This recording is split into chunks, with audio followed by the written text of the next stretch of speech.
18 de junio de 1963. Piso 12 del Hospital de UCLA. Un hombre de 51 años sostiene en las manos temblorosas una Colt Magnum 357. Ese mismo día había sido visto en el set de una película de James Bond.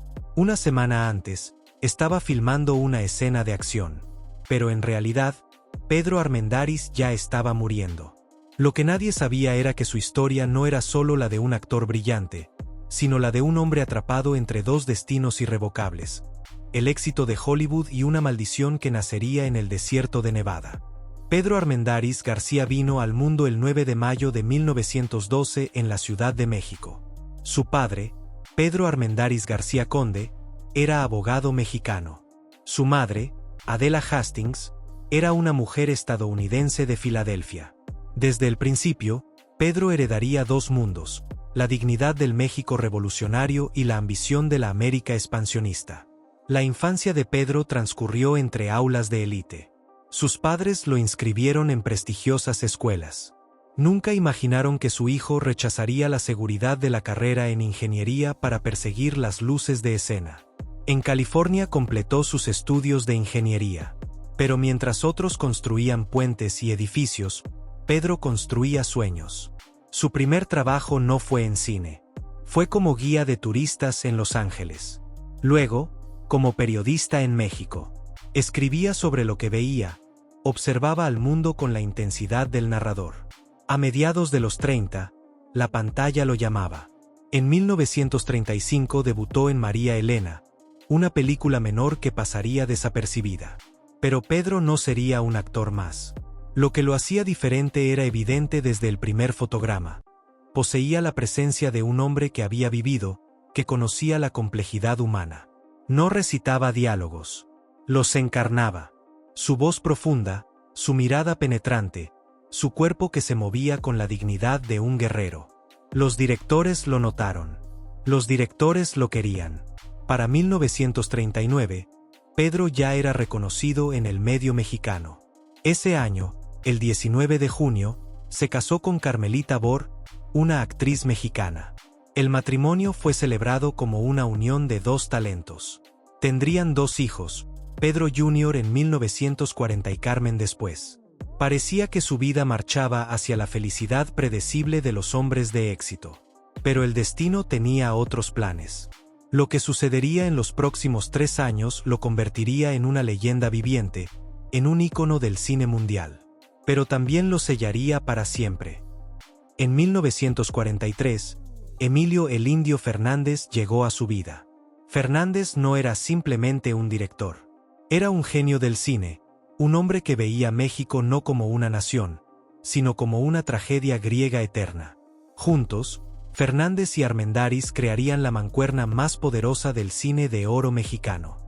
La primera colaboración fue Flor Silvestre. Pedro interpretaba a un revolucionario, un hombre capturado entre el deber y el amor. La película fue un éxito que resonó en toda América Latina. Pero fue María Candelaria, lanzada ese mismo año, la que cambió todo. La cinta ganó la Palma de Oro en Cannes en 1946. Pedro, como Lázaro, el hombre perseguido injustamente, tocó algo profundo en la audiencia mundial. Luego vino La Perla en 1945. Otra colaboración con Fernández. Pedro era un buzador de perlas en el Golfo de California, atrapado en la codicia humana. La crítica lo comparaba con Marlon Brando, con Gary Cooper. Pero su magnitud era distinta. Era mexicana. Era auténtica. En 1946, Enamorada. Nuevamente Fernández. Nuevamente la excelencia. En apenas 4 años, Pedro Armendáriz había dejado una marca indeleble en el cine mundial. Hollywood lo observaba. Observaba a este hombre joven, de 34 años, que poseía algo que el dinero no podía comprar: la verdad. Pero mientras su carrera alcanzaba cúspides imposibles, su vida personal comenzaba a resquebrajarse. En 1946, durante las filmaciones de Enamorada, Pedro conoció a María Félix. La Doña, la actriz más bella del continente. Los ojos de ambos se encontraron durante una escena compartida, y lo que sucedió en ese instante cambió el rumbo de sus destinos. El romance entre Pedro y María era secreto pero feroz. Los rumores en la industria creaban tensión en su matrimonio con Carmelita. La prensa murmuraba. Las amistades se dividían.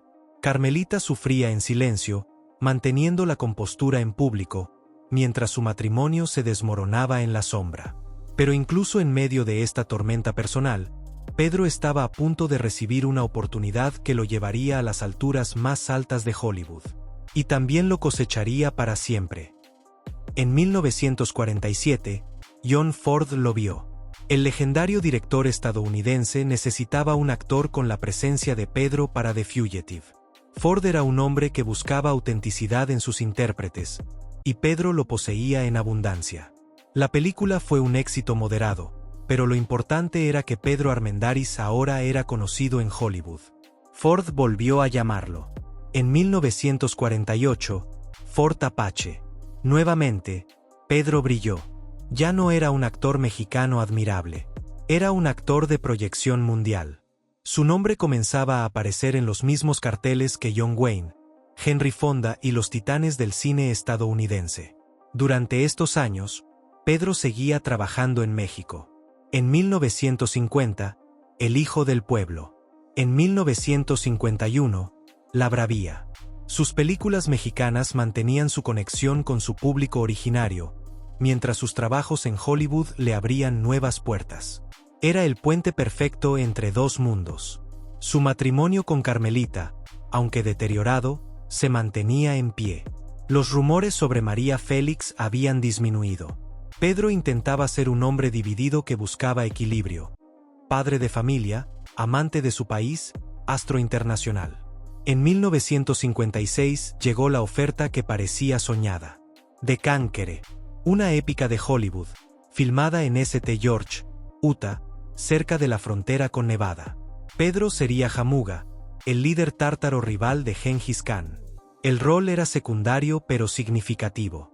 Estaría rodeado de grandes nombres: John Wayne, Susan Hayward, Agnes Moorehead. No sabía que esa película sería la serpiente que le devoraría el alma años después. La película se rodó en 1956 en las cercanías del área de pruebas nucleares de Nevada. Lo que sucedió con los actores que la filmaron fue una de las historias más oscuras de Hollywood que nadie osa contar completamente. Entre 1956 y 1963, Pedro continuó su carrera con notabilidad. Sus películas seguían siendo cine de calidad. Pero algo invisible estaba ocurriendo en su cuerpo. En St. George, Utah, donde se filmó The Kankere, la radiación de las pruebas nucleares cercanas había empapado el aire, el agua, el polvo. De los 220 miembros del elenco y equipo que trabajaron en esa película, 91 desarrollarían cáncer. 46 de ellos morirían. No era coincidencia. Era una sentencia escrita en isótopos radiactivos que nadie podía ver. Para 1962, Pedro comenzó a sentir dolores. Inicialmente los ignoró. Era hombre de acción, acostumbrado a superar molestias. Pero los dolores aumentaban. Se hizo los estudios. El diagnóstico llegó en 1963, cáncer de ganglios linfáticos. La enfermedad había avanzado considerablemente. Ya estaba en etapas terminales. Pedro tenía 51 años. Aceptó el papel en From Russia with Love, la segunda película de James Bond. Estaba enfermo, pero siguió filmando. Interpretaba a Kerim Bey, el jefe de los servicios secretos turcos. Trabajaba en el set con dolores insoportables. Sus compañeros notaban su deterioro físico, pero fingía normalidad. Era el profesional supremo hasta el final. Los médicos le dieron semanas, quizás meses. La realidad era clara. Pedro Armendáriz estaba muriendo. Y sabía exactamente cuánto tiempo le quedaba. Durante estos últimos meses, su relación con Carmelita se recompuso. Su esposa lo cuidaba sin rencor. Los hijos visitaban al padre. Los amigos lo llamaban. Pero Pedro veía a la muerte aproximarse cada día, cada hora. En junio de 1963, Pedro tomó una decisión que lo perseguiría en la historia, una decisión que hablaría más de su dignidad que cualquier película que hubiera filmado. Fue hospitalizado en UCLA en junio de 1963. Su cuerpo se desmoronaba.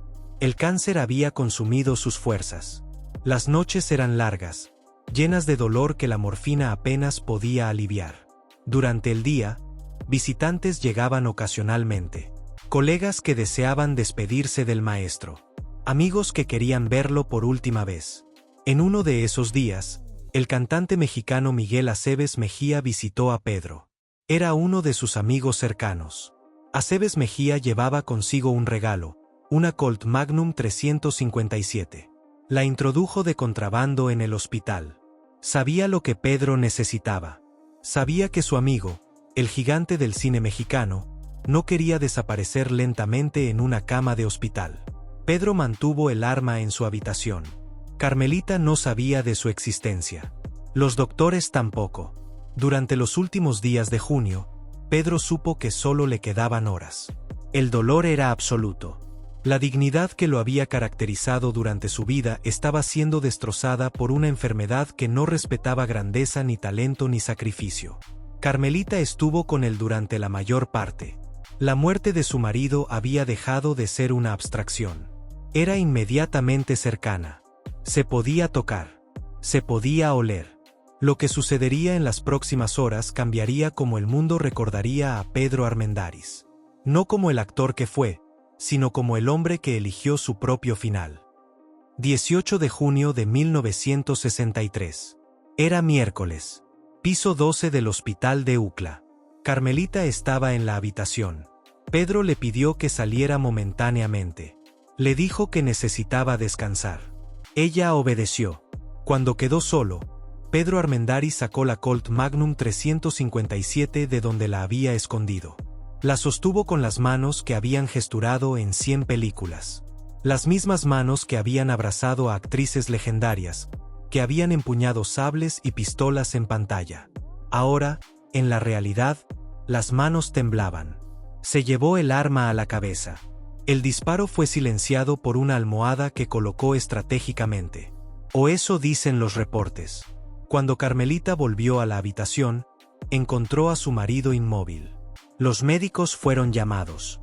Los protocolos hospitalarios se activaron. Pero Pedro Armendáriz García ya no estaba.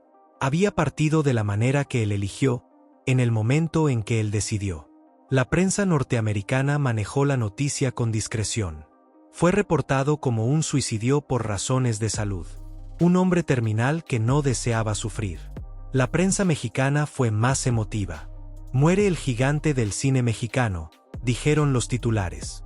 La época de oro pierde a su coloso. Tenía 51 años. Su hijo, Pedro Armendáriz Jr., siguió la carrera actuarial de su padre. Trabajó en películas de la década de los 60 y 70. Llevó el nombre de su padre con dignidad. Carmen, su hermana, se alejó de la industria del cine. Carmelita, su viuda, se retiró de la pantalla. Vivió los últimos 30 años de su vida en relativa privacidad. Las películas de Pedro permanecieron. María Candelaria sigue siendo considerada una de las joyas del cine de oro mexicano. La Perla se estudia en escuelas de cine. Su trabajo con John Ford es analizado en cursos de dirección. Su participación en From Russia with Love, filmada mientras moría, permanece como testimonio de su compromiso profesional extremo. Pero la verdad incómoda sobre De Cancere también permanece. 91 de 220 personas desarrollaron cáncer. La radiación de las pruebas nucleares de Nevada había saturado el set. No fue mala suerte. Fue negligencia. Fue ignorancia institucional. Fue la época en que Hollywood sabía menos sobre los peligros nucleares. Lo que sucedió con De Cancere no fue un accidente aislado. Reveló verdades sobre Hollywood, sobre la seguridad de los actores, sobre el precio real de hacer cine en una era peligrosa que nadie estaba dispuesto a pagar completamente. El legado de Pedro Armendáriz se divide en dos corrientes. Por un lado está su obra cinematográfica, que permanece incólume. Generaciones posteriores de actores lo estudian. Su técnica, su presencia, su forma de interpretar la verdad humana, todo permanece como referencia. Por otro lado está su muerte, que abrió un diálogo incómodo sobre la industria del cine. ¿Cuántas vidas fueron sacrificadas en nombre de la producción? ¿Cuántos actores se enfermaron sin saberlo? La historia de Pedro no fue única. Fue síntoma de una enfermedad sistémica. Su nombre apareció en documentales. En 1979, De Cancere fue analizado nuevamente cuando los datos sobre cáncer en el elenco se hicieron públicos. Pedro fue nombrado como una de las víctimas más notables. Hoy, 60 años después de su muerte, su imagen permanece en las pantallas de cine de todo el mundo hispanohablante. Su voz resuena en diálogos que se remontan a 2 décadas. Los hombres y mujeres de 55 a 65 años, aquellos que lo vieron en las salas oscuras de sus juventudes, aún sienten ese escalofrío cuando ve sus películas. Pedro Armendáriz no fue solo un actor. Fue un puente entre México y Hollywood. Fue un hombre que eligió sus términos, incluso cuando la vida le ofrecía solo resignación. Su muerte fue un acto de libertad en un cuerpo que ya no lo era. Eso es lo que lo hace legendario. No sus películas, aunque sean magníficas, sino la manera en que vivió, la manera en que se entregó completamente a su arte, y la manera en que finalmente se despidió. Su verdadero final de película.